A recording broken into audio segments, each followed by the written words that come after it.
What really shaped you the most while growing up in India? Two things I would say I picked up very early on. I think the first was the sense of community. And the second thing was just the love for technology. My dad was a fighter jet designer. A fun fact, he actually designed the light combat aircraft, Tejas. A lot of our dinner conversations were about what he did at work. How did Google Maps happen? Everybody I talked to in my friend circle, they would say, why do you need directions in India? You'll be driving somewhere, on every corner there'll be some dude standing over there. Why don't you just roll down your window and you ask them the directions and they'll tell you. And I was like, yeah, you can do that. But is that what we want? I mean, that we can do better. So we started crowdsourcing a lot of data from users. That combined with our own resources allowed us to build the maps, street by street, city by city, park by park, lake by lake. We built it out. And that's what we did, globally for almost 8+ years to build the best maps that the world has ever seen. Your journey and your impact at Uber. The mapping problem at Uber was different than the Google problem because Uber needed even the next level of detail. So because I'd been doing Google Maps, I got a call from Uber saying, why don't you just come over here and help us take it to the next level? So I left Uber in January of 2020.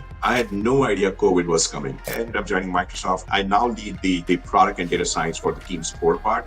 That's what I'm focused on. Recently, we crossed, 330 million users. That's where we are globally. From growing up around fighter jet designs to building some of the world's most iconic tech products, today's guest has done it all. I'm joined by Manik Gupta, Corporate VP at Microsoft Teams, who previously served as Chief Product Officer at Uber during its IPO and played a key role in building Google Maps into the product we all rely on today.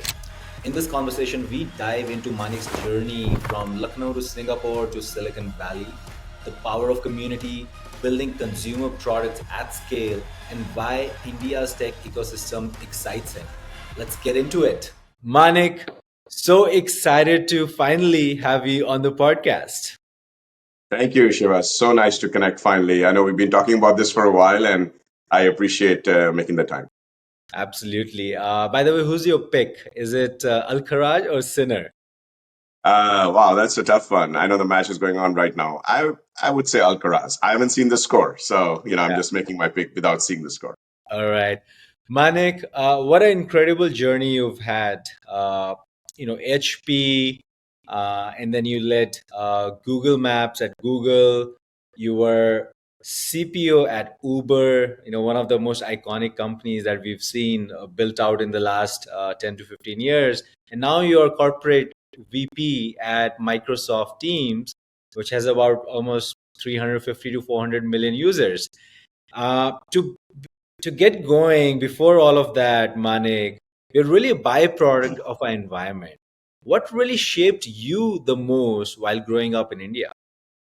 Yeah, no, thanks for asking that question. So I grew up in India. I grew up in Lucknow, and it's I don't know how many people have been to Lucknow, but it's one of the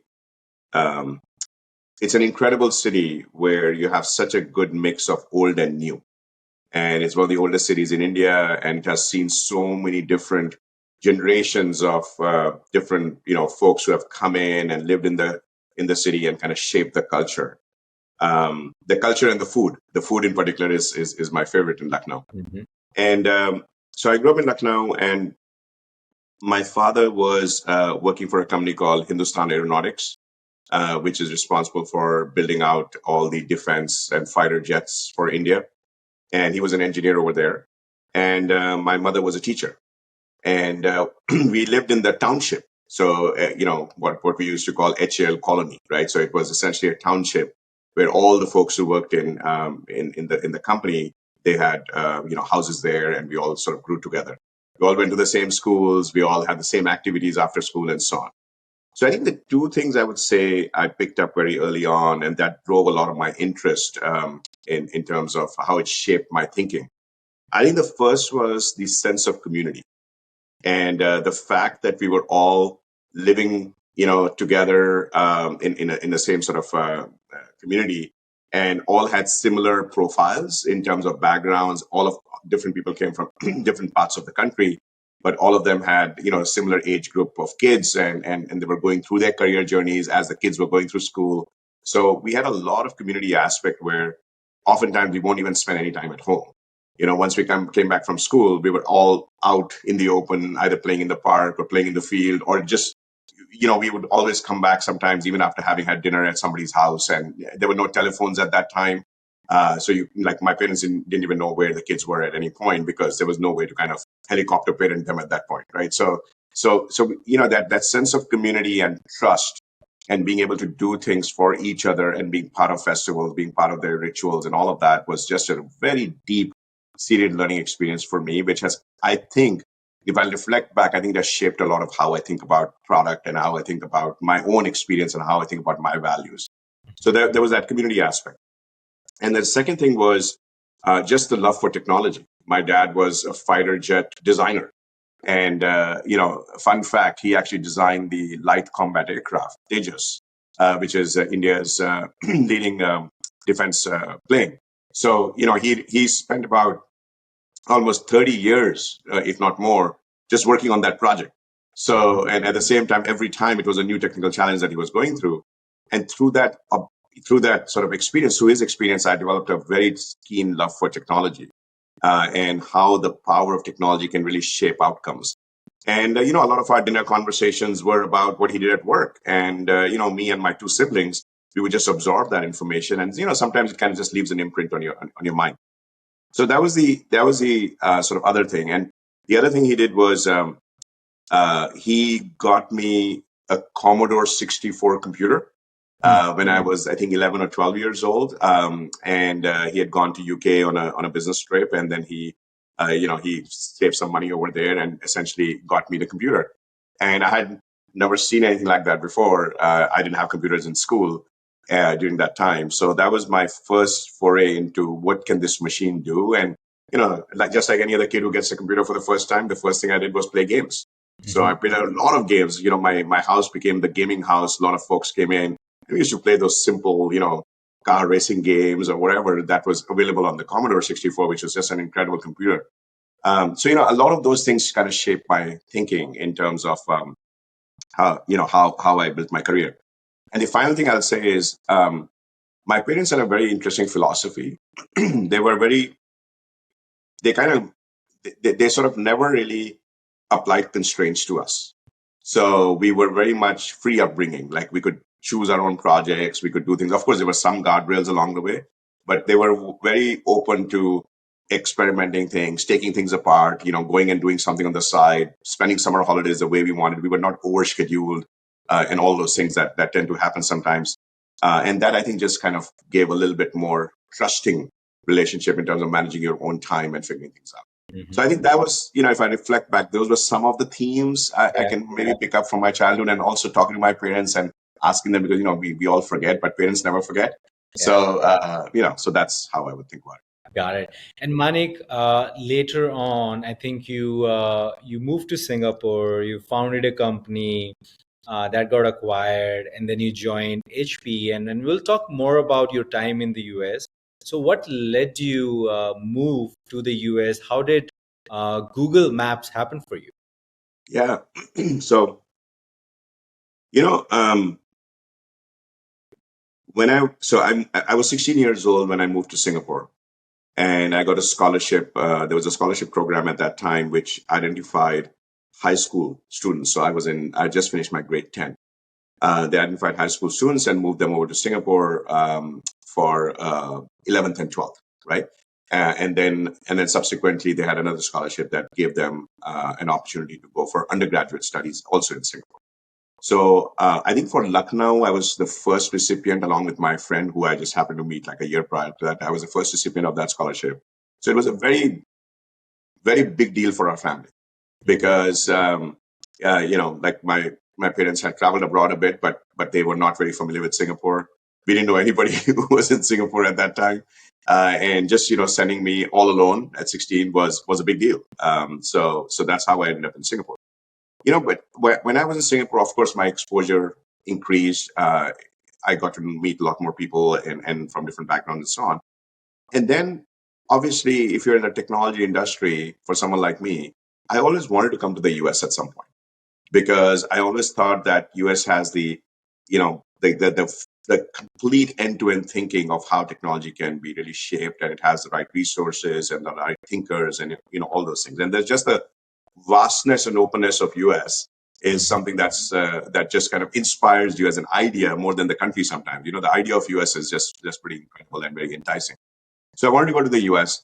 But, through a series of different life decisions that we made, I continued my life in Singapore and so on. And then I moved to India and I joined Google. And the way I ended up in US was I was at Google in Bangalore for a few years, working on Google Maps. And then the team asked me to move to the US to lead on a bigger project. So that was my entry into the US. Like I said, always wanted to move to the US, but the timing has to happen at some point. Everything in life happens at the time when it needs to happen. You can kind of plan your life whichever way you want, but there are certain things that all have to line up perfectly. So we ended up moving to the US in 2011. Yeah, now I can't believe it's already been 14 years since we 14 moved, years. and yeah, it's been pretty amazing. Yeah. And Manik, talk to us a bit more about your time at Google building Google Maps. I'm sure at that time, Google Map was not that massive when you came in and started working on that. And then lead us through your next gig, which was at Uber. Yeah. So I joined Google Maps. I joined Google in 2008. So what happened was from Singapore, I moved to India to do an MBA at Indian School of Business in 2007. My wife and I had met her in Singapore. So both of us had been out of the country for a really long time. And we had this yearning to, go back to India and see what's happening over there. So that was really the thing that drew us. And one of the best entry points for us to come back to India was to do an MBA at ISB. And it was a 1 year program, fantastic school, had a really good time learning and connecting with people and so on. And as part of that, on campus, Google came to recruit. And that's how I got the job at Google in Bangalore. And I still remember I joined them in June of 2008. I think it was the first week or the second week at the job. And Google used to hire at that time, I don't know if they still do, but they used to hire people without really assigning them to projects just yet. So when I joined, I was a product manager. I didn't really I didn't know what I was going to work on.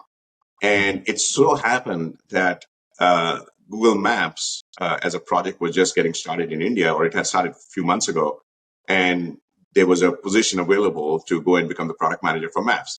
So that's how I got into Maps. It wasn't, a very kind of predetermined choice of like, oh, I am super passionate about this particular space outside of other space. I mean, I became very passionate about that, and I'll talk about that in a second. But it was happenstance. So I joined the Google Maps team in India. It was a phenomenal team. It was a small team that was just getting started. And they had decided to take on this really challenging problem of creating maps in India. I mean, for folks who live in India and who have been there, if you go back to the late 2007, 2008, um, practically the map of India was almost blank in the sense that, you had these what we used to call it back in school political maps, where you can see the states and you can see the boundaries and you can see some of the cities, you can see rivers and some mountain ranges and things like that. But these were not navigable maps to that extent, right? You could not say I want to enter an address and I want to take turn by turn directions to get there. Like, we were far from that. And there were companies in India who were making progress on that, but not at the scale that Google was. So there was this really small team of very solid engineers who had come up with this idea that we are going to build maps for India, and by proxy, we'll build it for the world. And that's how I got involved. The other thing I realized was um, there were a lot of skepticism about us being able to pull it off. And I think the skepticism came in two parts. The first part was um, everyone I spoke to, because I'd come to Bangalore after a long time. My parents had moved to Bangalore, so I never lived in Bangalore myself to that extent. So um, everybody I talked to in my friend circle, they would say, "Why do you need directions in India? You'll be driving somewhere. There'll be some on every corner. There'll be some dude standing over there. Why don't you just roll down your window and you ask them the directions, and they'll tell you?" And I was like, yeah, you can do that. But is that what we want? I mean, that we can do better, right? Like, everyone is getting a smartphone slowly, internet is getting better and so on. So anyway, that was one skepticism in terms of that. It's not that it's a hard problem. Do we really need it? Right?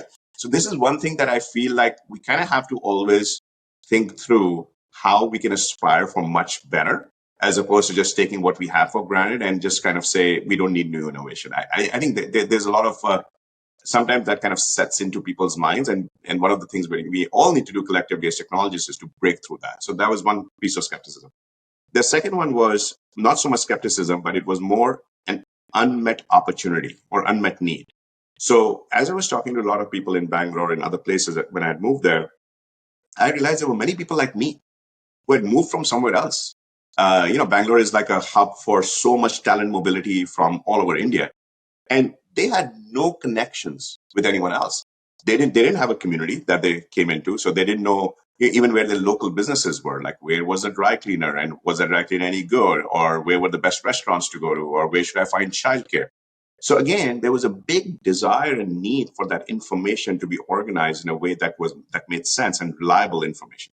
So anyway, combining those two things is sort of what we took on as a mission, and then we Mhm. built out maps, both in terms of us investing as Google in techniques that really allowed us to pick up the best data and create the map. But I think the more interesting and important innovation was there was a product called Map Maker, Google Map Maker, that the Bangalore team, the engineering team came up with. And that was, think of it as almost like a Wikipedia for maps. So there Mhm. were users who were contributing their local knowledge into maps. We gave them the right tools so they could decide, here is my playground. That's the name of this playground. Here's my house, street, and the street is called, whatever, ABC. So we started crowdsourcing a lot of data from users. That combined with our own resources allowed us to build the maps, street by street, city by city, park by park, lake by lake. We built it out. And that's what we did, globally at that point, for almost eight plus years to build the best maps that the world has ever seen. Yeah, today it's used by almost everybody alive on this planet. And Yeah. yeah, and Manik, post that, how did Uber happen? I think you joined uh, a bit before Uber went public, and you kind of like helped them navigate through a bunch of things. Would love to learn more about your journey and your impact at Uber. Yeah. Uber I was almost 8 years working at Google Maps. So 3 years in India, and then I had moved to the US as we were discussing earlier, and I was still at Google. And Uber was, during that time, and it still is, it became one of the most iconic companies for you to be a part of, right? I started using Uber as a user early on, and it just created this level of safety, freedom, ability to just, as Travis used to say, Travis Kalanick, the CEO of Uber, used to say, push a button, get a ride, right? That whole thing of you did something on a mobile phone, and something physical changed in the world, and somebody just came to you in a very deterministic manner where you can track the progress and so on, was quite an innovation from a product standpoint. So I was super attracted to the problem space. And I've been working on maps, so the underlying Uber for to make it work is maps. You need the right ETAs, you need the right routing technology, you need to determine how much the fare gets calculated based on traffic and the route that gets taken. So there are all these intricate product related opportunities or capabilities that are dependent on the underlying quality and the capability of the mapping system. So because I'd been doing Google Maps, I got a call from Uber saying, why don't you just come over here and help us take it to the next level? Because the mapping problem at Uber was different than the Google problem, because Uber needed even the next level of detail. So I'll give you an example. If you take airports, classic, Yeah. right? A lot of the trips that happen on Uber's platform are either going to the airport or coming back from the airport, or leaving from the airport to people's homes and hotels and so on. How do you solve the pickup problem at an airport? Where do the people get picked up? Now, this is a combination, it's not just a technology solution problem. You first have to work with the regulators. You have to talk to the airport authority. Where are the designated pickup zones? How do you make sure that those zones are mapped properly? How do you give directions so that people who are coming out of like a 20-hour flight and open the Uber app, they are not disoriented, and they can get the right information so they can get to Uber and they can be on their way. So that next level of data does not exist on Google, because Google never solved that problem. They didn't have to, because for them it was put an address, put a business, and you can navigate there. But they didn't have to solve this pickup and drop off problem. So this pickup and drop off problem itself, with millions of trips happening globally every day, you have to have the right mechanism to do that. So mapping, there were all these really interesting challenges.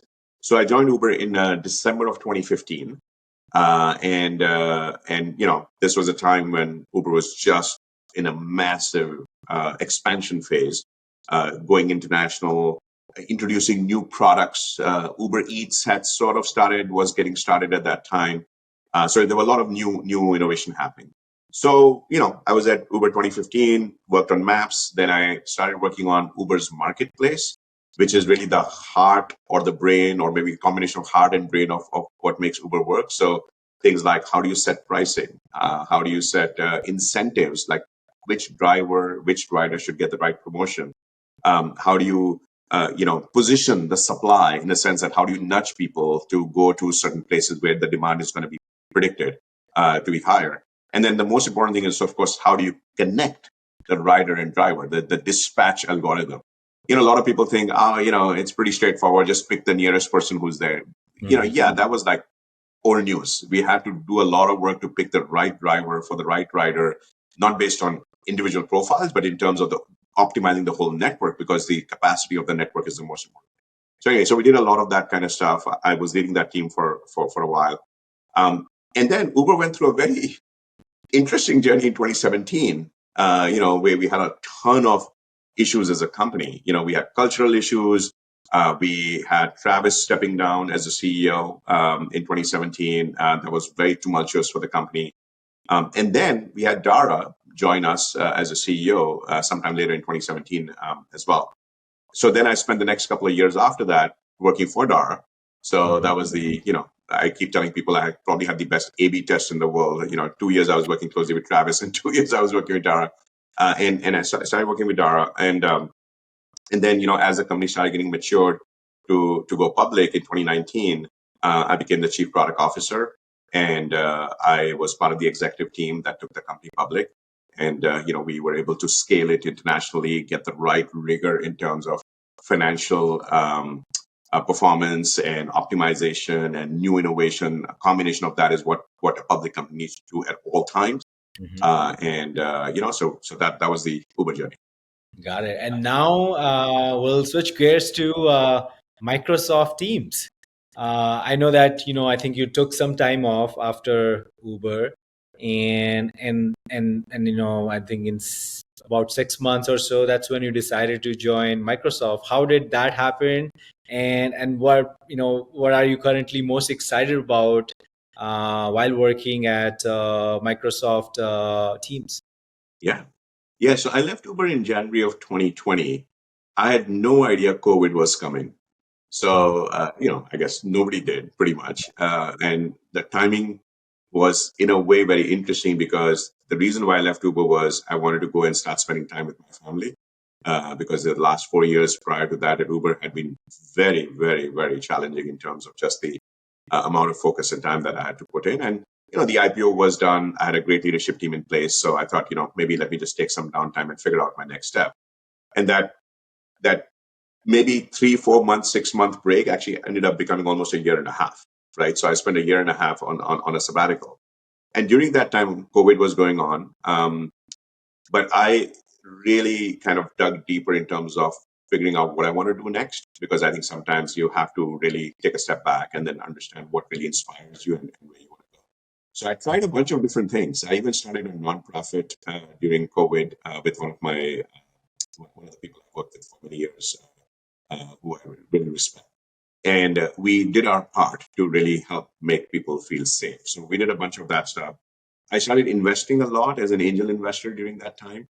The interesting thing was the kind of end-to-end pipeline of how do you find somebody to invest in, and then how do you make a decision. All that became so compressed because everybody was just online all the time. You didn't have to schedule any in-person meetings and so on. Everything was just happening so much faster, and people were just hungry for that level of connection and speed, which was just an incredible thing to look at while everything else was going on. So I started investing a lot as an angel investor. I built a pretty strong portfolio. I was already doing that prior to that, but during that time especially, I kind of leaned in pretty heavily. And then through a course of different connections and communications, I ended up being on Microsoft's radar and connecting with a bunch of really senior executives at Microsoft. and of course with Satya, whom I spent a bunch of time with as well. And the reason why I ended up joining Microsoft was here was a company that almost everybody in the technology industry admires and loves, right? If fun fact, if you look at most executives who are, further along in their careers, a large chunk of them at some point worked at Microsoft, right? So, which is kind of fascinating, right? It was a company, and we just celebrated as a company. We celebrated 50 years this year, right? So being in the technology industry and still being relevant after 50 years and still being among the top one or two by market cap is no mean feat, right? So the company and Satya and the leadership has done a phenomenal job. So I was very attracted to, hey, here's this company that has such an iconic history.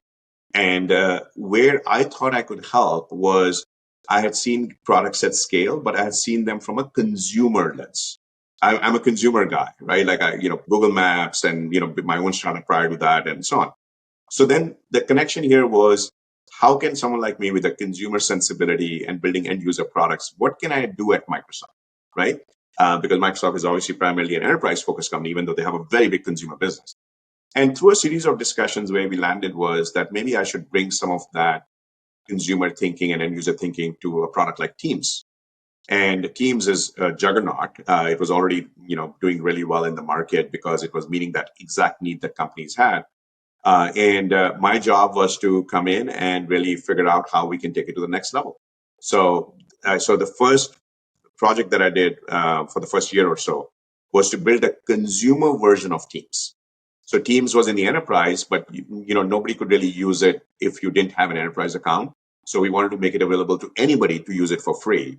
You can have your own Microsoft account, or even if you don't have an account, at least you can use it for meetings and things like that. So we took a bunch of time. We took about a year to launch that, and that product has done incredibly well in the market at this point.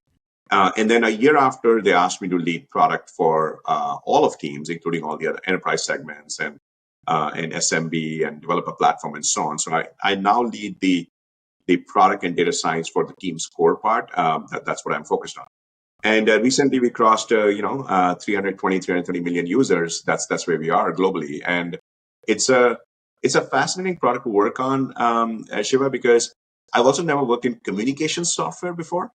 So it's a new thing for me, right? It was a new thing for me. It still is a new thing for me. So combination of communication software, a product that's enterprise, but also has an end user kind of dimension to it because everyone uses it for so many hours a day. How do you make that product? Any decision you make has pretty significant productivity impact on hundreds of millions of users. So that challenge was fascinating. And then while I was on this journey, a small little thing called AI happened, right? And suddenly, in the last 2 years, everything just changed. Where all the large language models, I mean, they were there earlier, but the adoption curve and the transformative curve of that has just been phenomenal to watch. And then I have a front row seat today because I'm at Microsoft and I work on Teams. I see that happening in front of me, and I get to play a part in that, which I think is just very exhilarating. Yeah. And Manik, looking back, did you had mentors or maybe pivotal moments that really defined your career in the US? Yeah, that's a good question. I would say quite a few pivotal moments, and again, it takes a village, as they say, right? So you never get to where you are just because you did everything yourself, right? There are always people who help you, whether they help you explicitly or they help you implicitly, and sometimes you kind of realize that later on, right? That they actually helped you. In the moment, you don't realize it, but you reflect back on your life, you're like, oh wow, that was the reason why I got this particular opportunity or that happened. So some of the moments for me, one of the things we talked about earlier was when I moved to Singapore. That was a pivotal moment for me. I was 16 years old. In fact, I took my first ever commercial flight on my 16th birthday, and I landed in Singapore on my 16th birthday. So I still remember that so vividly. I still remember that flight. I talk to my wife about this all the time. It was surreal. Like I didn't even know when the plane was taking off because I didn't have a window seat. So it was just a very very different experience for me. So some things, these things kind of get stuck in your head. I think that was a very important and pivotal moment for me. Starting my own company right out of college when I graduated from Singapore was another pivotal moment because It just taught me a lot about who I am and what I can do and what I cannot do. I think it's important equally to know what you're good at and what you're not good at, because Mhm. that's how you sort of build teams and supplement yourself. Moving to US, it was again a very, very big moment for us. We had a young child at that time, and we had lived abroad in different parts. I mean, we had lived in Singapore, we had lived in India, but US is a completely different ballgame. If you when you first move here as an immigrant, it takes a lot. I mean, I'll just share one other story where I remember we were, I think, first week in an apartment. We were in a service apartment, living in Mountain View, and we ran out of detergent. Mhm. So I went to a Safeway, which is a convenience store here in the Bay Area. I went to a Safeway and I went to the aisle with detergents, and I could not imagine the number of options there were. The whole aisle was filled with like 60, 70, 80 configurations. And I was like, what am I supposed to buy here? Right. Yeah. And there were all these things like high efficiency washer, this thing, that configuration. So this country is like, it's just you're spoiled for choice, right? So that means you have to just learn quickly how to make decisions so that you can, choose something and move on. So anyway, so those are some of the experiences that's stood in mind. And then COVID was a big moment, Shiva, right? I mean, for everyone, all of us reintrospected everything about our relationships with family, our health, our position in society, where society is going. I think a lot of introspection happened during that time for me as well, in terms of what I really want to focus on. How do I want to, continue to be a good father, a good husband, like a good son to my parents. So a lot of those things sort of happened. So again, these were some of the, I would say, moments slash phases in my life. And along every point, I realized that I had very strong people who helped me. My managers at Google were just incredible, who welcomed me when I moved here, and they created the opportunity for me to just sort of understand where I can focus and how I can learn. There are folks I've followed along in my career along the way as well. So, I've just been very blessed to have many people who I've connected with, and I now try my best to sort of pay it forward by Mhm. making the time and offering any help and guidance that I can give to people who are early in their career as well. Early in their career. And Manik, you've been involved in the Indian tech ecosystem. We were talking about that in the beginning. What excites you the most about Indian technology ecosystem, and how are you thinking about contributing or helping the ecosystem expand? Yeah, it's been fascinating. I've been investing in Indian startups for a bit, and a few things that have really got me excited. The first one is the local market is getting bigger and bigger. So the startup ecosystem in India is not just about, you know, let's put a team together and then, we still have to go sell in the US, we still have to go sell in Europe or other markets. It's true to a certain extent. Don't get me wrong. I think those markets are still much bigger.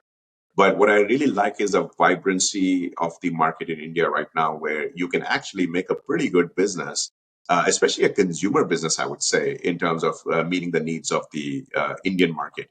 Because if you look at the number of smartphones that people have, or you look at how connected folks are, I think a lot of companies talk about monthly active users, and India is either number one or number two next to US in almost all metrics. Mhm. Monetization still will come, but I think from a growth perspective, that's what's happening. So I think it's super exciting to see how the market has evolved, because I remember back in 2008 when I was at Google in India, 2008 to 2011, we had a lot of initiatives to kind of bootstrap the Indian ecosystem, because we were all there and we were super passionate about India, but it was hard at that time, quite honestly. So now, if you look at just the progress that has happened in the last 10 plus years, 15 years, it's just really nice to see that the focus on an entrepreneur can simply be to build for India in India, right? So I think that's an important one. The second thing I've seen is the quality of founders is incredible, Yeah. right? Like I talk to folks in India and I'm like, wait, are you really in India? You're using the same language, same playbooks In fact, you have understood the playbook better than founders here in the US in many cases. And I think the other thing that I find fascinating in India among Indian entrepreneurs is they get the commercial angle way faster, right? Again, I'm limited by the data that I have, but every data point that I have seen so far is they just understand the commercial aspects as well much faster in terms of they don't just want to build the product, they actually get into commercialization, or at least they understand what the levers are in terms of the art of possible of commercialization. So there is really no difference that I see between the quality of how people think in India in terms of, hey, we are ambitious, we want to go after this, we have this playbook. You talk to them about SaaS metrics, they have run the table on SaaS metrics. You talk to them about consumer your retention, they know their week one curve, week four curve, and all of that. I was like, wow, this is really impressive, right? So I think that means the quality of founders, and not only the founders, the ecosystem that's supporting the founders is also improving, right? Because then you get to see, higher quality companies just come out of that. So I think that's the second thing that I would say, which I'm observing and I'm very excited about. And then the third thing is because I was just looking at the statistic the other day. India is the fastest growing developer community in the world. So the number of people who are engineers and developers, I mean, if I look at GitHub, which is a Microsoft product, the GitHub repositories, the GitHub submissions, the GitHub activity, India is one of the fastest growing, if not already the fastest growing, cohort. And that actually is fantastic because, especially with what's happening with AI, there are a lot of people, by the way, who say, okay, why would we need developers anymore? Everything can be done by AI. I actually do not believe that. I'm actually more in the abundance mindset mode, which is AI is going to be super good to take on things which actually most of the people don't want to do. Also, it creates more capacity for people to actually take on more and do bigger and bigger tasks. So I think if there is a secular trend of more and more developers, of people coming in India and becoming developers, and that community is expanding, I think that bodes very well for the country because that ecosystem itself drives more innovation. So I feel like across those three sort of buckets that I talked about, I'm pretty bullish on where things can go over the next few years in India, especially when it comes to technology and entrepreneurship and so on. Yeah. No, so good to see you, Manik, that, you've been spending time in India and you're only getting excited. And we are seeing the things that you talked about, the quality of founders, it's only increasing, it's getting better. And, and also the ambition. Yeah, That's, totally. yeah, Totally. it's Yeah. just, people here are going limitless. And in terms of consumer, yes, I mean, companies like Zomato, Zepto, they're just on a tear. And I it's was just on that note, I was one of the early investors in Zepto, and Adit was the CEO. Every time I connect with him, I'm just blown away, right? With the exactly to your point on ambition, on just understanding the problem deeply and yeah, pushing on all cylinders to make things happen. So that's just an example, exactly an example of what you were just talking. yeah. And Manik, switching to our final part, as I, kind of like warned you in the beginning, my co-pilot will jump in, Yeah, but he sure. doesn't really jump in. He'll ask me to ask question to the guest. So Manik, we know you as a world-class product leader. And what do your friends know you for? Who are you outside of work? Yeah. So one of my friends. So I'm known as a connector. So someone who always introduces people. Sometimes I do that when people ask me, obviously, because I maintain my network. I spend a lot of time. In fact, every weekend I spend time meeting people and so on. So sometimes people ask me for introduction, but oftentimes I'll also introduce people who should just talk to each other. I think that to me is the most interesting part of having a good network where you are basically connecting people who didn't ask for that introduction, right? Of course, you check with them and all of that, but you do that. So I think that's one part. I also continue to get very excited with new products. So anything new that comes out, I'm among the first few people to try it out and have an opinion on it. And these products don't have to be just software products. They can be hardware products. They can be home I'm spending, for instance, I'm spending a bunch of time on home automation these days, which is new project that I've taken on. Yeah. And I'm learning that space is very complicated. And Mm. again, going back to my detergent example earlier, they're just they're just way too many options. Yeah. So again, like but there's a lot of new products that are coming in. So I like being on that edge of trying out new things. And the third thing I would say is I just spend a lot of time with my family. Like I prioritize them pretty significantly in terms of carving out the time. And my older son is now getting into 11th grade, and he's now starting to think about college and all those things. So I think it's an important time for us as a family to figure out, to set him on a path which he wants to go for, and be available, because those are crucial years. And in 2 years he's going to be out in college, and I'm like, okay, where did he go? So Yeah. so I think it's an important moment for us. So we are kind of spending the time. Yeah. And Manik, if you could invite three guests to the dinner table, it could be dead or alive, who would they be and why? Wow. Okay. Dead or alive?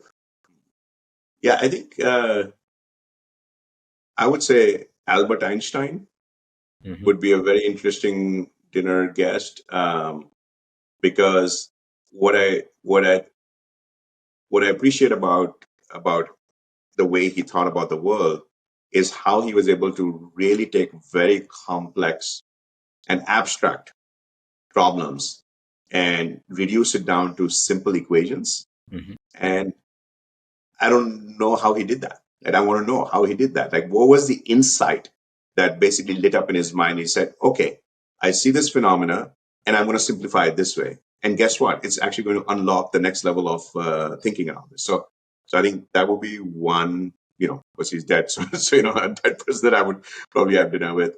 Um, that's an interesting question. I think the other person is Warren Buffett.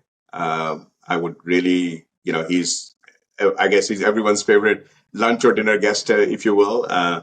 And I think for me, the important, again, there's a ton of books written about him. He's been very open about stuff, but I'm more interested in his life philosophy, right? Like, how did he build the life he did, right? With all the success that he had financially, what were his values, and how many of these values changed over time? How many of the values didn't change over time? What does he think his legacy is? Would be an interesting conversation again, in terms of that. And since you asked for three, I have to think of the third one now. The third one, yeah, I have to think about the third one. No worries, Um, take your time. yeah. Uh, Actually, the third one would be Amitabh Bachchan. Oh, now we're talking. Yeah, because my observation, and I'm a huge fan of the movies. Again, going back to my Lucknow days and India days, we used to watch all these movies all the time. He was such a he didn't fit the prototypical Indian hero profile, right? And how he was able to achieve the success that he did, Hmm. and kind of break into the industry and make things happen and create this iconic legacy.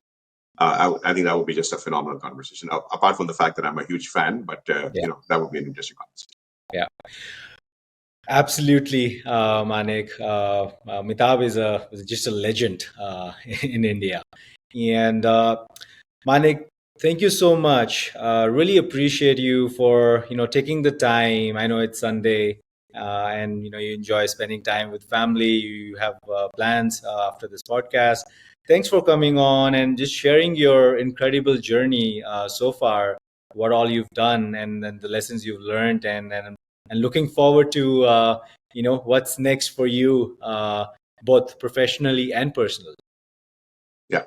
Thank you, Shiva, for having me. Really appreciate the conversation. Every time we have conversations like this, you end up actually learning more about yourself, which is kind of interesting. So thanks for taking the time and asking such thoughtful questions. I really appreciate it. Absolutely.